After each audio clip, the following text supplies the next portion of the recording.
All right, so today let's tackle something that I think a lot of us language learners um, struggle with, Oh, and that's actually speaking English. yeah. It's one thing to kind of be watching a movie or listening to something and understanding it, but it's a whole other thing when you need to actually produce the language yourself. Right. It's like you're in a movie, you're understanding everything, but when it gets to your turn to speak, the subtitles disappear. Exactly. And so we're going to deep dive into that today. Why is speaking so hard? Yeah. And what can we do about it? Yeah, it's really interesting. When babies learn language, they spend, months just listening Right. before they ever start speaking. Right. But as second language learners, we skip that phase and we jump right into trying to speak. That's true. We want to get to the speaking part so quickly. Exactly. And so Professor John Smith, in his book, The Language Learning Brain, he talks about how the brain area responsible for speech production is less active in second language learners who primarily focus on reading and listening. So even if we understand it, we haven't necessarily activated those pathways. Right. Yeah. Exactly. Interesting. And I think one of the biggest things that holds people back from speaking is this fear of making mistakes. Oh, absolutely. People are worried about being judged or sounding silly. I have definitely been there, and I know I still feel that sometimes. Yeah. But I I I do remember this one time I was talking to my British friend, and I was describing how happy I was about something, and I said, "Oh, I'm so chuffed." Okay. And she just started laughing, and she said, "You know that usually means the opposite, right?" Oh, wow. And I had no idea. So I mean, those can be kind of embarrassing moments, but they do help you learn. Right. Yeah. There are really valuable learning experiences. Yeah.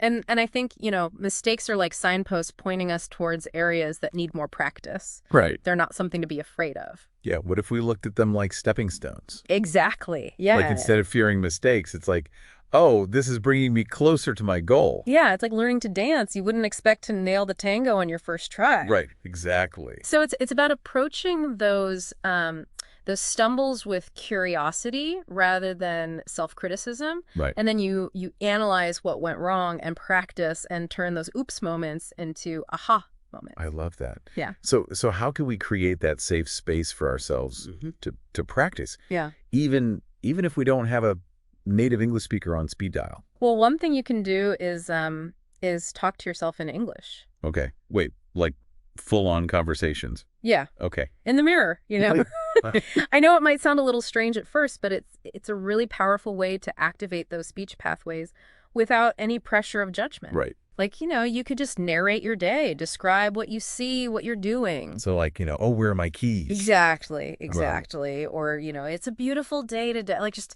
anything. Right. And don't underestimate the power of giving yourself compliments in English too. So my English is really good today. There you go. Perfect. Okay. What about, I mean, there's so many language learning apps out there. Right. Do you have any favorites? I really like Hello Talk. Okay. It connects you with native English speakers all over the world. Wow. And you can practice speaking through voice messages or even video calls. That's cool. And you can help them learn your native language in return. Oh, nice. So it's kind of like a cultural exchange. I like that. What about recording ourselves speaking English? I've tried that, and sometimes it's a little painful I know. to hear your own voice, but is it helpful? I think it's actually one of the best ways to identify areas for improvement. Hmm. You listen back and you might notice things that you wouldn't catch in real time. Okay. Like, pronunciation patterns or grammatical errors. Right. It's like having a personal language coach Right. offering you feedback. Yeah. Plus, I think it's kind of cool to be able to listen to yourself a couple of months later and then see how much you've improved. Yeah, exactly. Talk about a confidence booster. Right. Confidence. That's a huge part of it, isn't it? It is, yeah. It's like that extra ingredient that makes it all flow. Absolutely. But how do you cultivate that confidence, especially when you're, in those early stages? Right. It's a bit of a chicken and the egg thing. Like, we need confidence to speak, but Yeah. you need to speak to build our confidence. So where do you even start? Right. I think a great starting point is focusing on small, achievable goals. Okay.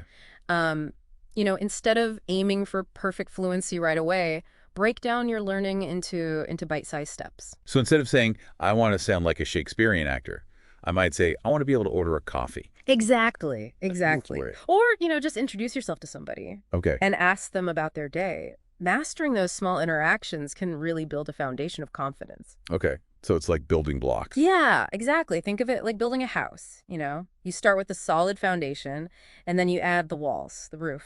I like that. And just like a house needs different materials, I guess we can look at our speaking practice in different forms too. Right. So, we talked about um, talking to ourselves, using the apps, recording ourselves. What are some other ways that we can kind of practice speaking? Role playing is a fantastic technique. Oh, okay. It's like a dress rehearsal for real life conversations. So like pretending to go to a coffee shop or ask for directions? Exactly, yeah. Even, a mini job interview. Right. It might feel a little silly at first, but it helps you get comfortable with those common phrases and scenarios. So when you encounter them, you're ready to go. Exactly, yeah. It's like a flight simulator for speaking. Right. And you know what? Another really fun way to practice is singing along to English songs. Oh, I love this one. Yeah. It's like sneaking in practice. It is. You're learning without even realizing you're learning. Right, right. It helps with pronunciation, rhythm, intonation. Yeah, And it's a really good way to boost your confidence. it's true. And I think, especially pop songs with those catchy choruses, Yeah. you pick up the words so quickly. Exactly. And don't worry about hitting every note perfectly. Right. It's just about having fun Exactly. and immersing yourself in the sounds of the language. I love that. So we've talked about, practice and embracing those mistakes and finding fun ways to practice. But I think it's also important to kind of acknowledge that speaking a new language can be a bit nerve-wracking. Absolutely. Yeah. Anxiety is real. It is. And it can show up in different ways. For some people, it's that heart racing feeling right before they're about to speak up. Right. And for some people, it's like they get this mental block. Yeah. So how can we manage that anxiety? I mean, it's one thing to say don't be nervous, but it's another thing to actually feel calm and collected when you're doing something that's really pushing you outside of your comfort zone. Right. One technique that I've found really helpful is to reframe anxiety as excitement. Okay.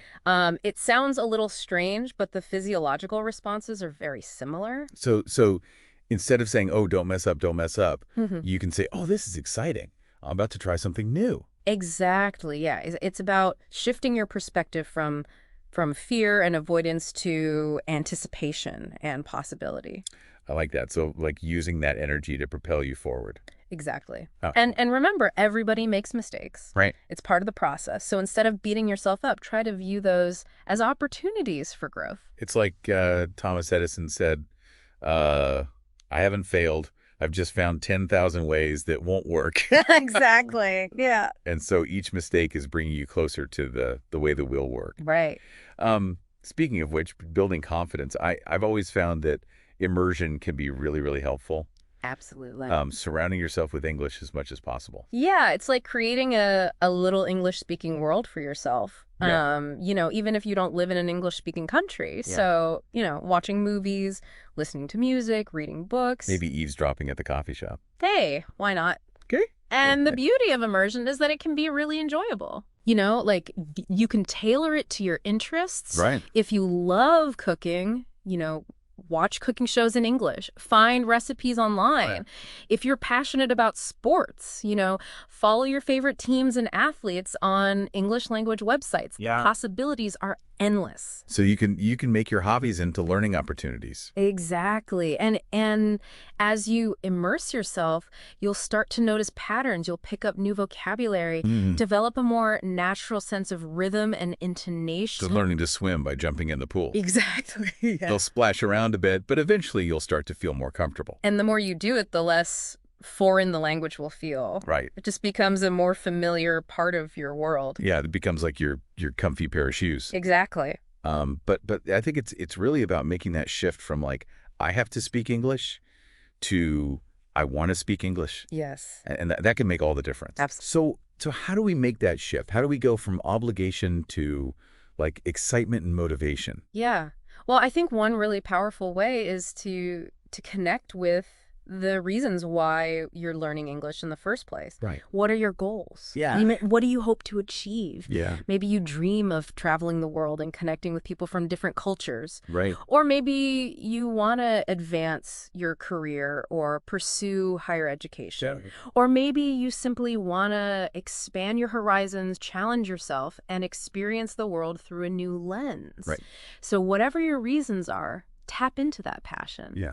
And let it fuel your learning. Because when you really want something, that and the challenges don't seem so big. Exactly. Yeah. It's like having a compass Right. that guides you through those ups and downs. I like that.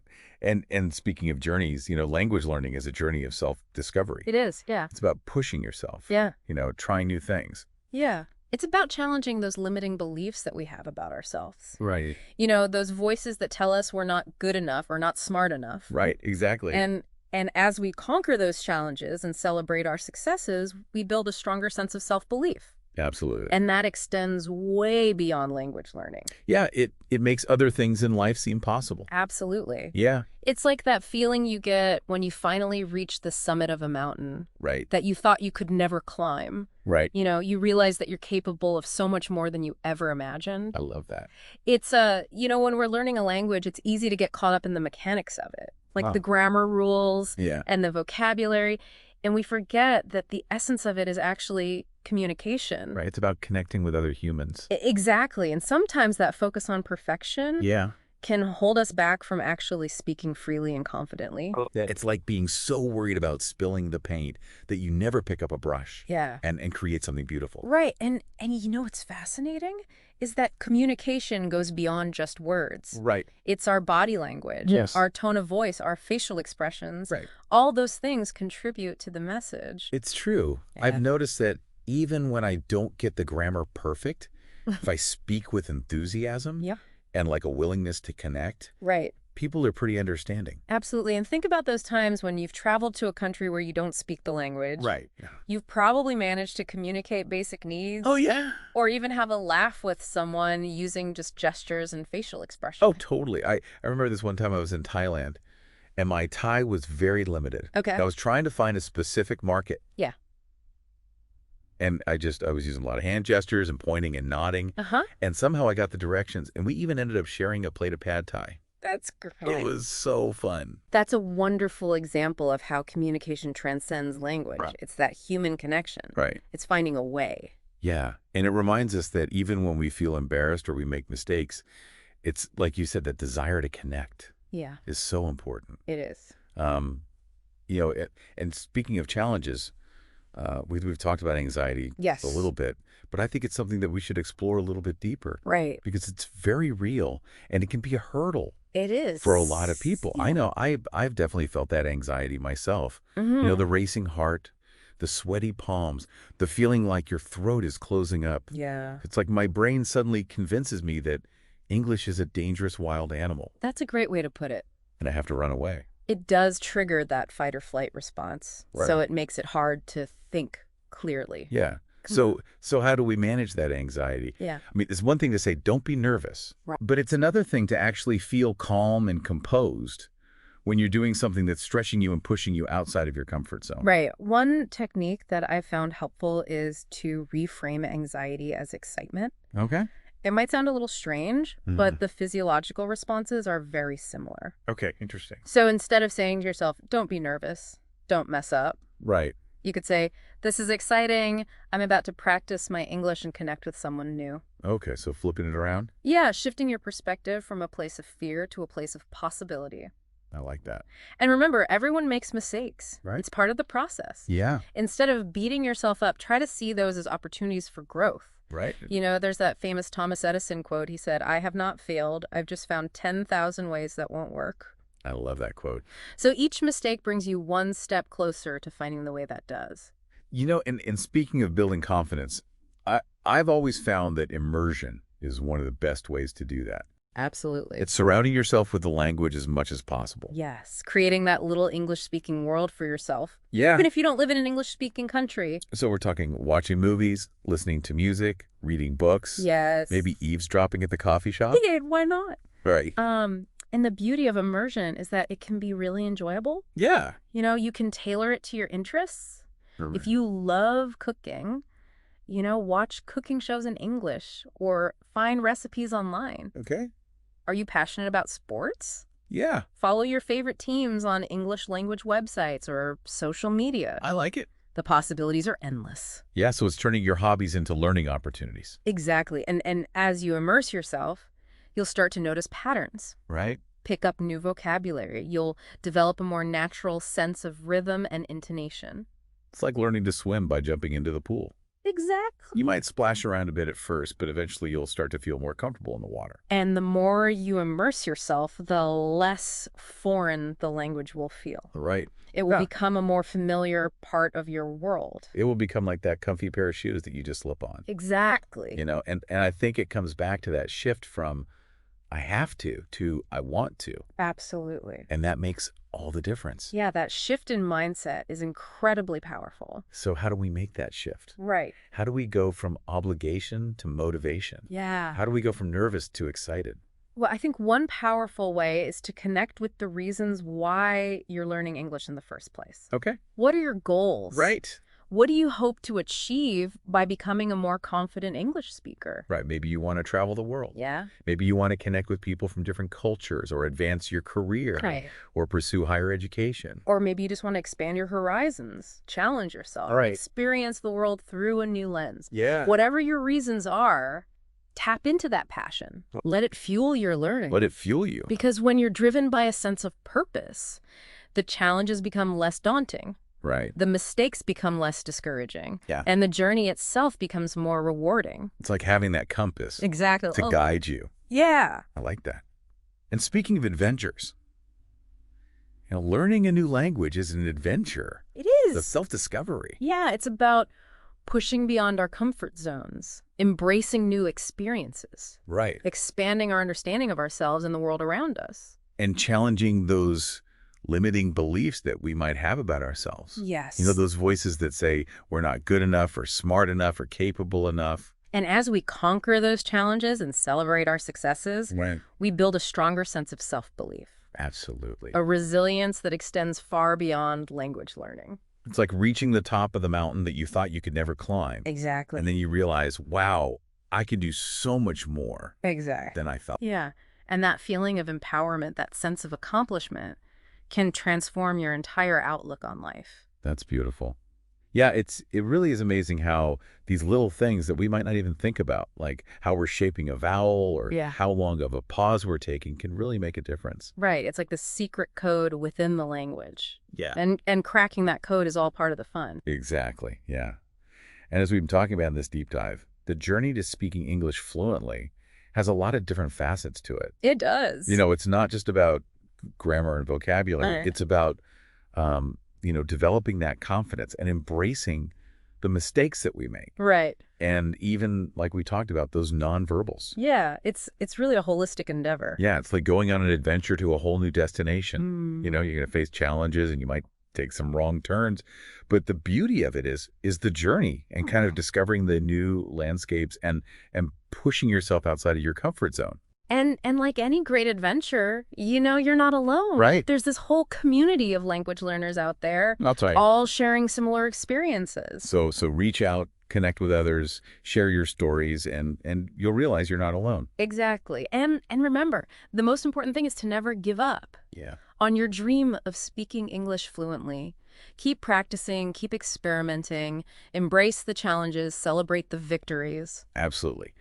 Now, as we wrap up this deep dive, we wanted to leave you with a final thought. A question to ponder. What is one small step that you can take today to move closer towards your goal of speaking English more fluently? Maybe you can watch a short video in English without subtitles. Right. Or listen to a podcast and just try to get the main ideas. Right. Or read a news article and pick out 3 new words. Yeah, or even strike up a conversation with a native English speaker, Exactly. even if it's just to say hello. So whatever it is, choose one action, no matter how small, and commit to it today. Exactly, because every journey starts with a single step. And remember, we're here cheering you on every step of the way. Keep learning, keep growing, and keep speaking English. Until next time, this is The Deep Dive, signing off.